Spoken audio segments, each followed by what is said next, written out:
Hi friends, welcome back to my channel.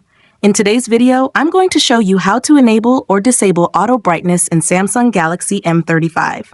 If you're new here, don't forget to subscribe and give this video a thumbs up. Now let's dive in. Step 1. First, unlock your phone and open the Settings application. This is where you can find various customization options for your device, including display settings, privacy, security, and of course, Wi-Fi and network settings. Step 2. Now, locate the search icon in the top right corner and tap on it. The search feature makes it much easier to find specific options without having to scroll through multiple menus manually. Step 3. In the search bar, type adaptive brightness. You might see other options related to Wi-Fi, Bluetooth, or hotspot settings pop up, but ignore those. We're looking specifically for the option to adjust brightness automatically based on your surroundings.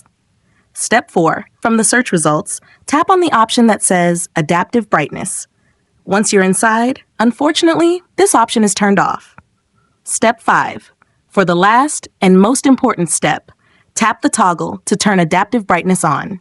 Your phone will now automatically adjust the screen brightness based on your lighting environment.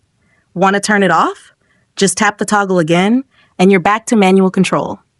If you found this tutorial helpful, don't forget to give it a thumbs up and subscribe to my channel for more great tips.